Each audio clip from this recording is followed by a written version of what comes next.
ചേട്ടാ, പത്മകുമാറിനെ പാർട്ടി പുറത്താക്കിയേക്കുമെന്നുള്ള വാർത്തകളൊക്കെ വരുന്നുണ്ട്. നമുക്കറിയാം, ശബരിമല സ്വർണ്ണ കേസുമായി ബന്ധപ്പെട്ട് പത്മകുമാറും വാസും ഒക്കെ ജയിലിലേക്ക് പോകുന്ന സാഹചര്യം എങ്ങനെയായിരുന്നു? ഇത്രയും നാളും എന്തുകൊണ്ട് പത്മകുമാറിനെ പുറത്താക്കിയില്ല എന്നുള്ള ചോദ്യങ്ങൾ ഉണ്ടായിരുന്നു. ത്രിതല പഞ്ചായത്ത് തെരഞ്ഞെടുപ്പിൽ പോലും നിയമസഭാ തെരഞ്ഞെടുപ്പിന് മുമ്പിട്ട് പത്മകുമാറിനെ പാർട്ടിയിൽ നിന്നും പുറത്താക്കുകയാണോ? രാഹുലെ, ഇപ്പോ പത്മകുമാറിന് പത്തനംതിട്ട ജില്ലാ കമ്മിറ്റി, ജില്ലാ സെക്രട്ടേറിയറ്റ് അല്ല, ജില്ലാ കമ്മിറ്റിയുടെ നോട്ടീസ് പോയിട്ടുണ്ട്. എന്തൊക്കെയാണ് കാരണങ്ങൾ? താങ്കൾ ഇതിലിപ്പോ കുറ്റപത്രം വന്നിട്ടില്ല, ഇത് കാരണം വ്യക്തമാക്കണം. അദ്ദേഹം എങ്ങനെ ഈ കേസിൽ പെട്ടു എന്ന കാരണം പത്മകുമാർ പാർട്ടിക്ക് എഴുതി നൽകണം. അപ്പോൾ പാർട്ടി ഈ ഒരു തീരുമാനം എടുക്കുമ്പോൾ ഇന്നലെ മാധ്യമങ്ങളൊന്നും ഇത് അറിഞ്ഞിട്ടില്ല, മുഖ്യധാര മാധ്യമങ്ങളൊന്നും ഇത് അറിഞ്ഞിട്ടില്ല, സംസ്ഥാന കമ്മിറ്റി പോലും ഇത് അറിഞ്ഞിട്ടില്ല. സംസ്ഥാന കമ്മിറ്റിയുടെ നിശബ്ദമായ അനുമതിയോടുകൂടി, അതായത് എം.വി. ഗോവിന്ദൻ, ശ്രദ്ധിച്ചിട്ടുണ്ടോ നിങ്ങൾ? പത്രസമ്മേളനം നടത്തുമ്പോൾ ഇവർ ഈ പറയുന്ന അദ്ദേഹം ജയിലിൽ കിടക്കുമ്പോൾ കുറ്റപത്രം വരട്ടെ എന്ന് ഗോവിന്ദൻ്റെ ഒരു ശരീരഭാഷയുണ്ടായിരുന്നു. എത്ര തന്നെ പൊട്ടത്തരം അഭിനയിച്ച് കാണിച്ചാലും ഒരു സംഘടനയുടെ തലപ്പത്താണ് ഗോവിന്ദൻ ഇരിക്കുന്നത്. അപ്പോൾ സംഘടന എന്ന് പറയുമ്പോൾ അദ്ദേഹത്തിനെ നിയന്ത്രിക്കാൻ സംഘടനയിൽ വേറെ ആൾക്കാരുണ്ട്. നിങ്ങളിങ്ങനെ വാവോയ കോടതി പോലും സംസാരിക്കരുത് കേട്ടോ എന്ന് പറയില്ലെന്ന് കരുതുന്നുണ്ടോ? പിണറായി വിജയൻ പറഞ്ഞിട്ടുണ്ടാവും. അപ്പോൾ സംസ്ഥാന കമ്മിറ്റി അറിയാതെ ജില്ലാ സെക്രട്ടേറിയറ്റ്, ജില്ലാ കമ്മിറ്റി, സെക്രട്ടേറിയറ്റിലെ പത്തനംതിട്ട ജില്ലാ കമ്മിറ്റി ബഹുമാനപ്പെട്ട പത്മകുമാറിന് കൊടുത്തിരിക്കുന്നു, നോട്ടീസ് കൊടുത്തിരിക്കുന്നു. എന്തുകൊണ്ട് താങ്കൾ ഈ കേസിൽ പെട്ടു? കാരണം താങ്കൾ തന്നെ പറയണം. പെട്ടില്ലേ? പത്മകുമാർ പെട്ടില്ലേ? പത്മകുമാർ വ്യാഴാഴ്ചക്കകത്ത് ആ കാരണങ്ങൾ ബോധിപ്പിക്കും. അപ്പോൾ പത്മകുമാർ ഈ കാരണങ്ങൾ ബോധിപ്പിക്കുമ്പോൾ പത്മകുമാറിന് തിരിച്ചു ചില ചോദ്യങ്ങൾ പാർട്ടിയോട് ചോദിക്കേണ്ടി വരും.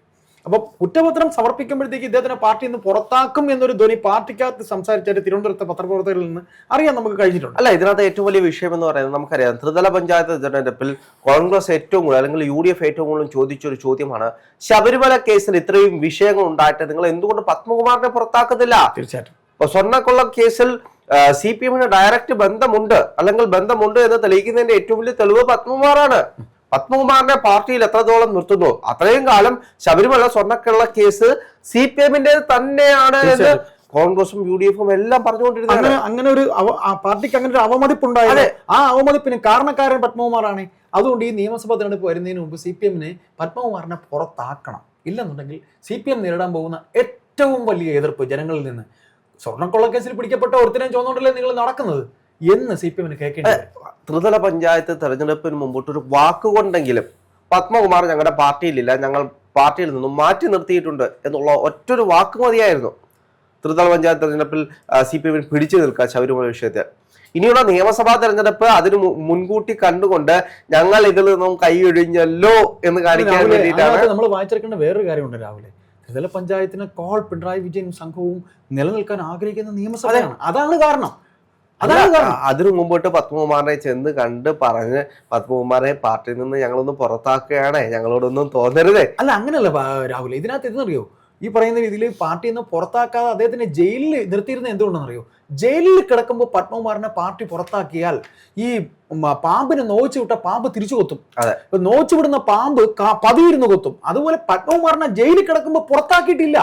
ജയിലിൽ നിന്ന് അദ്ദേഹം ഇറങ്ങിയത് എന്തുകൊണ്ടാണ്? ഒന്നുമില്ലെങ്കിലും വലിയൊരു പാർട്ടിയുടെ ജില്ലാ കമ്മിറ്റി അംഗമല്ലേ, അതുകൊണ്ടാണ് അദ്ദേഹം പുറത്തു വന്നിരിക്കുന്നത്. അല്ല, അദ്ദേഹത്തിന് ഇപ്പോഴും സംരക്ഷിച്ചിരിക്കുന്ന AKG സെന്ററിൽ നിന്ന് തന്നെയാണല്ലോ. അദ്ദേഹത്തിന് ജില്ലയിൽ കയറാൻ പറ്റത്തില്ലല്ലോ. ഒരുക്കി കൊടുത്ത എവിടെയെങ്കിലും നേരെ ജില്ലാ കമ്മിറ്റി ഓഫീസിലേക്ക് അല്ലെങ്കിൽ നേരെ AKG സെന്ററിൽ ചെന്നിട്ട് അദ്ദേഹത്തിന് തിരുവനന്തപുരത്ത് വസിക്കാൻ ഏതെങ്കിലും ഒരു സംസാരിച്ചു കാണും, പാർട്ടിയുമായി സംസാരിച്ചു കാണും. ഞാൻ പാർട്ടിയെ ഒന്നും ചെയ്യില്ല. അപ്പൊ നമുക്കറിയാലോ, വെല്ലുവിളിച്ചു കഴിഞ്ഞാൽ ചിലപ്പോ വാ പോയ കോടാലി പോലെ എന്തെങ്കിലും പറഞ്ഞാലോ എന്ന് പേടിച്ചിട്ടാണ് CPM ഒന്നും പറയാതിരുന്നത്. അപ്പൊ അദ്ദേഹം പുറത്തിറങ്ങിയ സാഹചര്യത്തിൽ അദ്ദേഹത്തെ കണ്ട് സംസാരിച്ച് ഞങ്ങൾ പാർട്ടിയിൽ നിന്ന് പുറത്താക്കിയാണ്, ഒന്നും തോന്നരുത്, ഞങ്ങളുടെ പേരൊന്നും പറഞ്ഞു കളയരുത്. പത്മകുമാർ ജയിലിൽ കിടക്കും ചില സഖാക്കന്മാരൊക്കെ നെഞ്ചിടിപ്പോടാണ് ഇരിക്കുന്നത്. ഇനി എന്റെ പേര് പറയുമോ എന്ന് ചോദിച്ചുകൊണ്ട് നെഞ്ചത്തടിച്ച് കരയുകയാണ് ചില സഖാക്കന്മാർ. അത് ഒരു കാരണം തന്നെ, താങ്കൾ പറഞ്ഞ ആ കാരണം ഒരു കാരണം തന്നെയാണ്. പക്ഷേ ഇപ്പോ ഞാൻ പറയട്ടെ, ഞാനൊരു പ്രസ്ഥാനത്തിലെ അംഗമാണ്, ഞാൻ ഉള്ളയായി. ഈ പ്രസ്ഥാനം ഞാൻ ഉള്ളയായിരിക്കുന്ന സമയത്ത് എന്നെ കൈയൊഴിഞ്ഞ് എനിക്ക് ഏറ്റവും കൂടുതൽ വിരോധം ഈ പ്രസ്ഥാനത്തോടുണ്ടാവില്ലേ? അപ്പൊ ഞാൻ ജയിലിൽ കിടന്നപ്പോ എന്നെ താങ്ങിയില്ലേ? ഇനി നിങ്ങൾ എന്നെ പുറത്തേക്കാലും ഞാൻ വെളിയിലായാലും എനിക്ക് കുഴപ്പമൊന്നുമില്ല. ഞാൻ വെളിയിൽ ഇറങ്ങുമ്പോൾ എന്നെ ജയിലിൽ കിടന്നപ്പോൾ അവർ താങ്ങിയല്ലോ. അപ്പൊ പത്മകുമാർ വെളിയിൽ ഇറങ്ങുമ്പോൾ പത്മകുമാർ തീർച്ചയായിട്ടും പാർട്ടി ഇനി ഒന്നും പറയില്ല. അതുകൊണ്ടാണ് ഗോവിന്ദൻ കുറ്റപത്രം വരട്ടെന്നോ അല്ലെങ്കിൽ പാർട്ടിക്കാരും അല്ലെങ്കിൽ നമ്മൾ കണ്ട ജനങ്ങളും ഉള്ള കിടക്കൽ നോക്കുമ്പോൾ ചിരിക്കുന്ന കാര്യം CPM അല്ലേ പാർട്ടി. കാര്യം അവിടെ ഇവിടെയും നല്ല രീതിയിൽ ഒരു ത്രാസിന്റെ രണ്ടറ്റവും നോക്കിയിട്ടേ അവർ കളിക്കത്തുള്ളൂ. ഇപ്പൊ അദ്ദേഹം പുറത്തിറങ്ങിയപ്പോഴത്തേക്ക് സംസ്ഥാന കമ്മിറ്റി പോലും അറിഞ്ഞില്ല, ജില്ലാ സെക്രട്ടേറിയറ്റ് പോലും അറിഞ്ഞില്ല, ജില്ലാ കമ്മിറ്റി നേരെ കത്ത് കൊടുത്തിരിക്കുക. അപ്പൊ then fill in the blanks, കാരണങ്ങൾ പറയൂ. അപ്പൊ അദ്ദേഹത്തിന് തിരിച്ചു വയ്ക്കാനുള്ള ചില കാരണങ്ങളുണ്ട്, അത് രാഹുലിന് അറിയാം. അതായത് എന്റെ വീട്ടിൽ ഞാൻ ഈ സ്വർണം കെട്ടെന്ന് പറഞ്ഞ് രേഖകൾ തപ്പി ഇടി പോയല്ലോ, എന്തെങ്കിലും കിട്ടിയിട്ടുണ്ടോ? ഇതുവരെ വെളിയിൽ വന്നില്ലല്ലോ, ഒരു ചുക്കും കിട്ടിയില്ലല്ലോ. അതുപോലെ എന്നെ നിങ്ങൾ പ്രതിയാക്കി, എന്റെ ഒരു ഫോട്ടോ ഉണ്ണികൃഷ്ണൻ പോറ്റിയെ നിങ്ങൾക്ക് തരാൻ പറ്റിയോ? കടകംപള്ളിയും ഉണ്ണികൃഷ്ണൻ പോറ്റിയെ നിൽക്കുന്ന പടം വന്നു, രാജു ഇബ്രഹാം എന്ന് പറയുന്ന ജില്ലാ സെക്രട്ടറിയുടെ പടം വന്നു, അതുപോലെ എന്റെ പടം ഒന്നും വന്നില്ലല്ലോ എന്ന് അദ്ദേഹത്തിന് തിരിച്ചു പറയാം. അവിടെ CPM എന്ന് പറയുന്ന പാർട്ടി കൃത്യമായി രാഹുൽ പറഞ്ഞതുപോലെ ജയിലിൽ കിടന്നപ്പോൾ സംരക്ഷിച്ചു, പുറത്തിറങ്ങി. അതുപോലെ രാഹുൽ പറഞ്ഞ ഒരു പോയിന്റോടെ പറയാം, ഇനി അദ്ദേഹം പോയി അങ്ങോട്ട് കാണണ്ട, പാർട്ടി തന്നെ അദ്ദേഹത്തെ സംരക്ഷിക്കും. അതാണ് ഈ പാർട്ടി. ഇപ്പോ എന്റെയും നിങ്ങളുടെയും കണ്ണിൽ പൊടിയിടാനായി ഞങ്ങൾ അദ്ദേഹത്തെ പുറത്താക്കി, നാട്ടുകാരെ നിങ്ങൾക്ക് ഇനി ഞങ്ങൾക്ക് വോട്ട് ചെയ്യാം. അതാണ് CPM. ഇനി അടുത്ത നിയമസഭാ തെരഞ്ഞെടുപ്പിൽ CPM തന്നെ തെരഞ്ഞെടുപ്പിൽ വിജയിക്കുകയാണെങ്കിൽ, അടുത്ത പിണറായി 3.0 വരികയാണെങ്കിൽ അദ്ദേഹം മറ്റേതെങ്കിലും സ്ഥാനമാനങ്ങളിലേക്ക് കടന്നു വരും നമുക്ക് വേണമെങ്കിൽ കരുതിക്കൂടെ? തീർച്ചയായിട്ടും. കാരണം പാർട്ടിക്ക് വേണ്ടിയിട്ട് ഇത്രയും കഷ്ടപ്പെട്ട് ജയിലിൽ പോയ ധീര സഖാക്കളെ സംരക്ഷിക്കുക എന്ന് പറയുന്നത് പാർട്ടിക്ക് ഇപ്പോഴും ഒരു വിപ്ലവ വീര്യം. അതെ, എത്രയോ സഖാക്കന്മാരുടെ ജീവിതമാണ് രക്ഷിച്ചത്. ആലോചിച്ച് നോക്കൂ, സ്വയം ബലിയാടായിക്കൊണ്ട് എത്രയോ സഖാക്കന്മാരുടെ ജീവിതം രക്ഷപ്പെടുത്തിയ ആളാണ് പത്മകുമാർ. ശബരിമല വിഷയത്തിൽ എത്രയോ സഖാക്കന്മാർ ജയിലിൽ പോകേണ്ടതായിരുന്നു, അതെല്ലാം സ്വന്തം തലയിലേക്ക് ഏന്തി ഒറ്റയ്ക്ക് ജയിലിലേക്ക് പോയ വിപ്ലവ വീര്യമുള്ള പത്മകുമാർ സഖാവിനെ പാർട്ടി സംരക്ഷിച്ചില്ലെങ്കിൽ പിന്നെ ആര് സംരക്ഷിക്കും?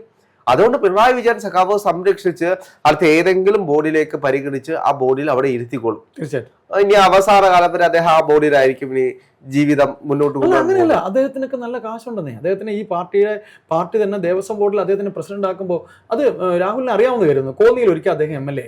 അതായത് ഈ പാർട്ടി നീണ്ടകാലം ഔദ്യോഗിക പക്ഷത്തിന്റെ കയ്യിലേക്ക് വരാതിരുന്ന VS പക്ഷത്ത് നിന്ന ഒരു പാർട്ടിയാണല്ലോ.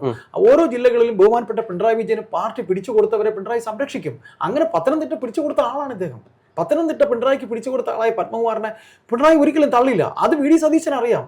കോൺഗ്രസ് പാർട്ടി എന്ന് പറയുമ്പോൾ എതിർപക്ഷത്തേക്കുന്ന ഒരു പൊളിറ്റിക്കൽ പാർട്ടിയല്ലേ, അവർക്ക് ഇതിനകത്ത് കളികളൊക്കെ അറിയാമല്ലോ. അതുകൊണ്ടാണല്ലോ അവരിങ്ങനെ നിരന്തരം ചൊറിഞ്ഞുകൊണ്ടിരുന്നത്, എന്തേ പുറത്താക്കാത്ത. അവർക്കറിയാം ജയിലിൽ നിന്ന് വന്നു കഴിയുമ്പോൾ MV ഗോവിന്ദൻ അടങ്ങുന്ന പാർട്ടി ഇത്തരത്തിൽ ജയിലിൽ നിന്ന് ഇറങ്ങി കഴിഞ്ഞാൽ എന്നെ പുറത്താക്കും. അതാണ് മണം കിട്ടി. ഇന്നലെ വിഷ്വൽ മീഡിയക്കൊന്നും മണം കിട്ടിയില്ല. ഇന്ന് മുഖ്യധാര മാധ്യമങ്ങൾ പത്രത്താളുകളിലാണ് ഇന്ന് വാർത്ത വന്നിട്ടുള്ളത്. നോട്ടീസ് അയച്ചിട്ടുണ്ട്, നോട്ടീസിന് മറുപടി ഫിൽ ഇൻ ദ ബ്ലാങ്ക്സ് ആയിട്ട് വ്യാഴാഴ്ച അദ്ദേഹം മറുപടി കൊടുക്കും. അദ്ദേഹം അപ്പോൾ തിരിച്ചു ചോദിക്കും, എന്റെ വീട്ടിൽ ED റെയ്ഡ് നടത്തി, ഒരു രേഖ നിങ്ങൾക്ക് കണ്ടുപിടിക്കാൻ പറ്റിയോ? എന്റെ ഒപ്പം ഈ പറയുന്ന കള്ള എന്നോട് നിന്നായിട്ട് തെളിവുണ്ടോ? മറ്റു കള്ളന്മാർക്കും പണി വന്നോ? രാജു ഇബ്രഹാമിന് പണി വന്നോ? കടകംപള്ളി സുരേന്ദ്രന് പണി വന്നോ? അപ്പൊ അവരെക്കാളും ഞാനല്ലേ സംശുദ്ധൻ. അപ്പോ ഈ പറയുന്ന പോലെ ഈ ഇലക്ഷൻ അടുത്ത് വരുമ്പോ കടകംപള്ളിക്ക് ഉണ്ണികൃഷ്ണൻ പോറ്റി വഴി അടുത്ത ഏണി, ഈ പറയുന്ന പത്മകുമാർ വഴി അടുത്ത ഏണി. ഈ പാർട്ടിക്കകത്ത് കളി എന്ന് പറഞ്ഞാൽ ചക്കളത്തി പോരെന്ന് പറയുന്ന പോലെ ഓതിരം കടകം. ഇതിൽ ഇനി ആര് ഓതിരം വെട്ടി ജയിക്കും എന്നുള്ളത് നമുക്ക് ഈ ഇലക്ഷൻ കഴിയുമ്പോൾ നമുക്കറിയാം. പിണറായിയെ ഓതിരം കടകത്തിൽ ജയിക്കുകയുള്ളൂ. കാര്യം പിണറായിയുടെ രാഷ്ട്രീയ ചാണക്യ ബുദ്ധി ഇന്ന് കേരളത്തിൽ അല്ലെങ്കിൽ പോട്ടെ മറ്റ് രാഷ്ട്രീയ പാർട്ടികളിൽ ആർക്കും ഇല്ല. അത് നമ്മൾ തോൽവി സമ്മതിക്കേണ്ടതായിട്ട് തന്നെ വരും. ഞാൻ പിണറായി പോഴ്ത്തണമെന്നല്ല, അതാണ് പിണറായി എന്നുള്ളത്. നമ്മുടെ ഇത്രയും നാളത്തെ നമ്മൾ രാഷ്ട്രീയം പഠിക്കുന്നവരല്ലേ, പഠിച്ചാലും തീരാത്ത സാധനം നല്ല രാഷ്ട്രീയം. അപ്പൊ അതിൽ നിന്ന് നമുക്ക് മനസ്സിലാകുന്ന അത്രയേ ഉള്ളൂ, പത്മകുമാറിനെ പാർട്ടി പുറത്താക്കും. ഇതാണ് ഇതിന്റെ നമ്മുടെ സംസാരത്തിലെ അവസാന വാക്ക്. പത്മകുമാറിനെ പാർട്ടി പുറത്താക്കും തെരഞ്ഞെടുപ്പിന് മുന്നേ. പക്ഷെ പത്മകുമാറിനെ പാർട്ടി സംരക്ഷിക്കുകയും ചെയ്യും.